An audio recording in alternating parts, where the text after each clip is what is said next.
Hey guys, welcome back to the channel. So today I have Tony with me. We're gonna go over the stuff that I'm gonna bring with me to work so I can pump at work and continue to build a milk stash.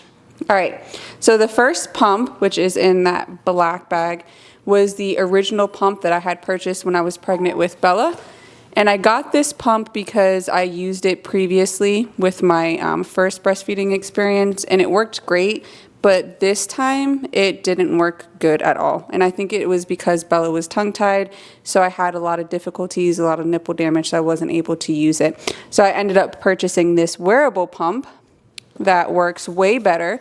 It doesn't hurt the letdown. Mixed mode works really good to stimulate a letdown every couple.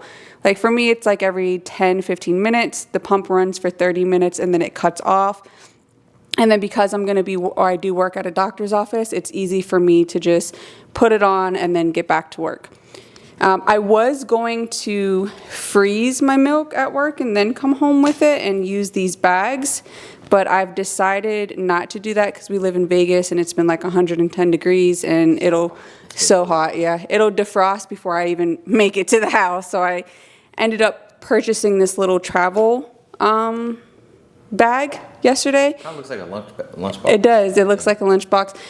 But there's an ice pack that goes in it, and it has divots to go around each bottle. So I'll put the milk in the fridge and then put it in these bottles and then just transport it home that way, and then I'll freeze it when I get home. I'm going to go to work and I'm going to pump every 2 hours because right now it's kind of hard to plan how much Bella eats because she eats consistently. So I figured just going every 2 hours, I'll be able to keep up the milk demands because right now I want to say what she does every 30 minutes to an hour, I feel like. So she eats a lot.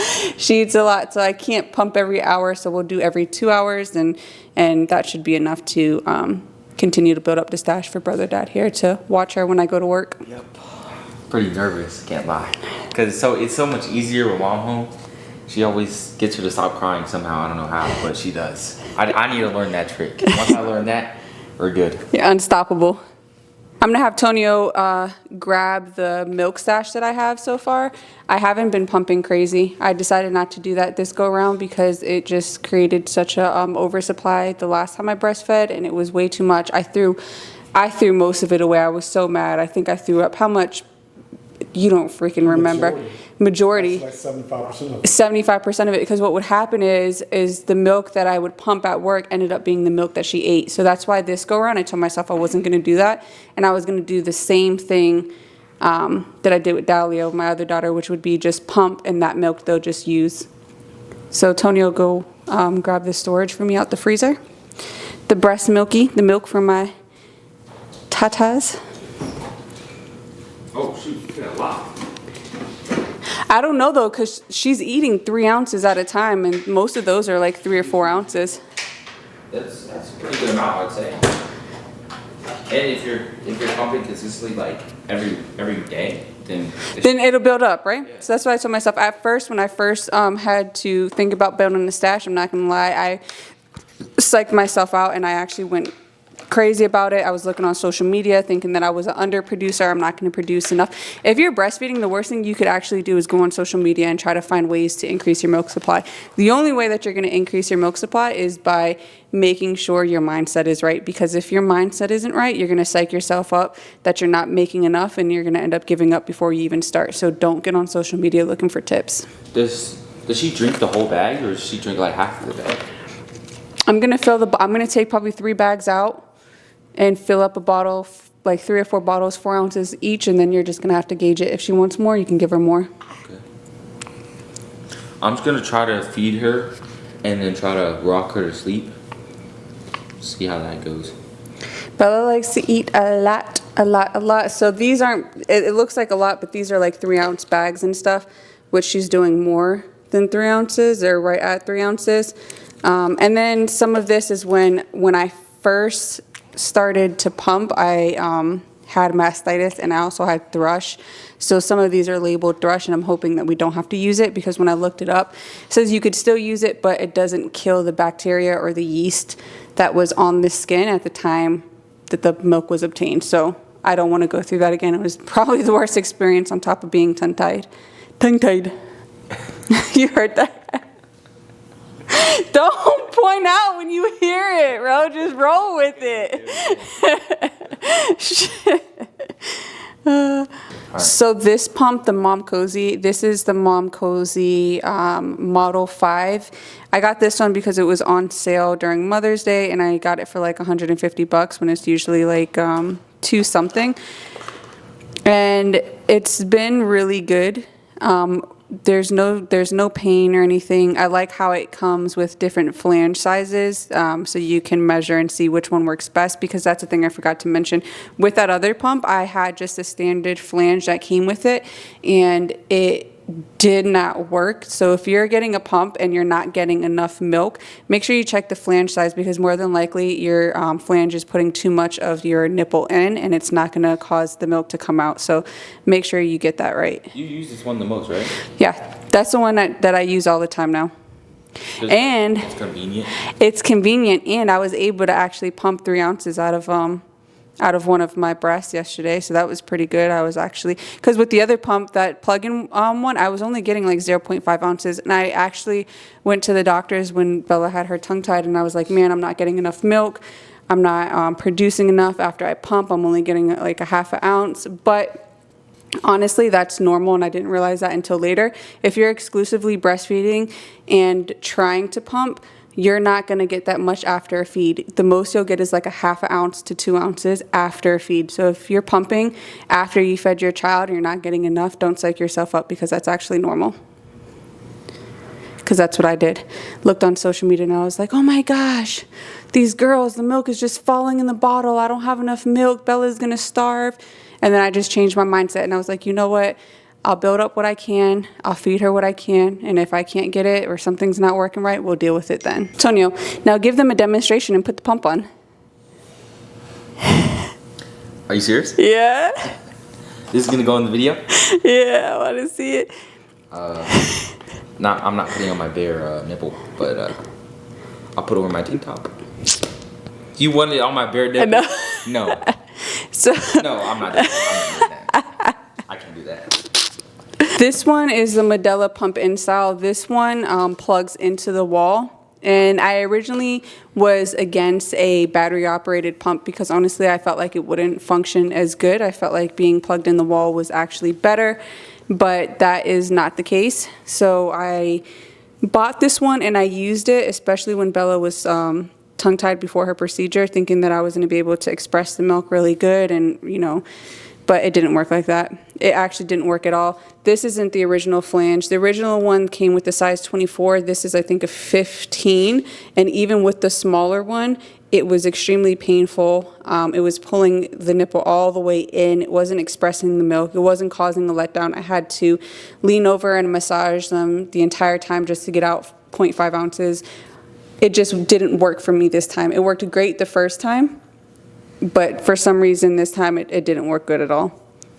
And honestly, this is way better.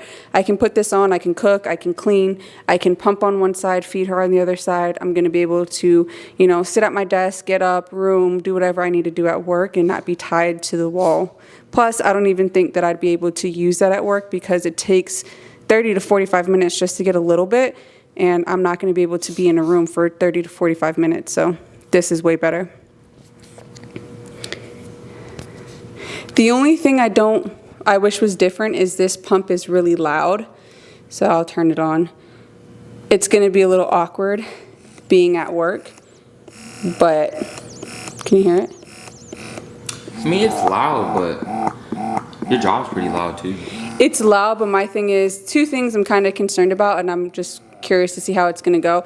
It's really loud. It's going to be kind of awkward in the room when I'm rooming patients. And the top right here is where you pour out the milk. There's no stopper. So if it gets full or if the angle is weird and I go to bend over and some of the milk falls out, that's another thing I'm worried about. But you can see that's the timer. It'll stop when it says 30 minutes. And then if you press this, it'll let you change. This is level, it's upside down. This is level 1. And then you can choose level 2. This is just the pump. This is the mix, the pump, and the letdowns, the letdown mode. And I like this mode. I'll start at 2, go up to 3, and then when I want to let down, I'll go down to 1. So you're gonna have to play with it and see what works for you. That's what works for me. And 30 minutes, it's filled up to 3 ounces. I take it off, I pour it. The only tedious thing about it is cleaning it because you got to take all the parts apart. just wear like a oversized hoodie. I wanted to do that, but my job won't let me. I have to wear the, and that's another thing I don't like is how far it sticks out, because it's gonna be like super far when I'm working, but there's nothing I can do about that. Human patience is gonna be weird. It's gonna be so weird. Justin calls it my robotic boob. They're gonna be like, what is that mechanical sound? Sounds like a factory in here. It does. They're It's all so, old, so. and it's so quiet in that one room, and it's gonna be like, don't, and I'm like, please go to room 1 so I can get your blood pressure. Don't. They're gonna be like, what the hell is that? And I'm like, what? I don't hear anything. And my boss was like, it's okay. They knew that you had a baby. I'm like, yeah, but it's still, I don't know. But this one, it sucks because it worked really good the first time. Maybe it'll work, with the next one, but it just didn't work with this So one. would you recommend this one for first time mothers? Yeah, honestly, I would. Like I said, I had this stigma built in my mind that plugged in the wall was better, but I only had that built in my mind because of the experience that I had the first time with that one. But this one is just as efficient. It pulls. It allows you to have a letdown. I feel like you're not as stressed when you're pumping as well, because you're able to kind of move around and do what you want to do. So you're not sitting there thinking like, is it coming out? Is it coming out enough? Plus it's in your bra, so you can't see it. So you can't psych yourself out, which with this one, I was looking to see if the milk was coming out and be like, oh my God, it's not coming out. It's not coming out fast enough. And it's just super inconvenient. I did get the bra from Momcozy, the wearable pumping bra. So it's the one that has the clip right here and you can clip it out. And then with this, it does have a section where you can put this flange in and stick it out and pump, but it just didn't work right, and I had to hold it and massage, and it was uncomfortable and I didn't like it. This one just fits right in there, and then you can just put it on and you can just go. The only thing is you're going to be like this. All right, guys, so that is the pump setup that I'm going to be using tomorrow when I go to work, and yeah, go ahead and subscribe for my back to work vlog that I'm gonna do tomorrow, and I'm gonna cry. I already cried. Justin didn't tell you. I cried yesterday. If you look on the camera, you'll see it. And then my freaking phone, bro, I was sitting there crying like, I don't want to go back to work. And then my phone pulled up like a memory of photos, and I clicked on it, and it had the music behind it, and it had all photos of Bella. I was freaking mess. I was like, why would my phone do this to me? And I started crying again. It was bad. So is that why when I called you yesterday, you was like, I'm happy that you're hanging out. Did I call you right after you were done crying? I think you did. Honestly, I think you called me right when I was done crying. It was bad. I'm going to cry so much tomorrow. So I just told myself I'm going to have the camera up, and I'm going to watch you guys all day. And you better be holding her 24 hours a day. I can. As much as you can. Yeah. Like, which is a lot, because I'm not doing anything. No breaks. I have to make sure when she goes back to work that I have to make sure you guys are talking to her. Yep, I assigned Dahlia some big girl tasks, so we'll see how tomorrow goes. I'm going to take you guys with me during the whole day, and I'll probably break down 3 or 4 times. I can't lie. So Hey, just say, my daughter doesn't have enough milk. I have to go home. I know. I'm going to be watching them on the camera, and if it looks like they can't calm her down, I'm going to be like, I got to go. My daughter needs me. Dude, I can't. She's so cute. All right, guys. Well, see you next time. Peace.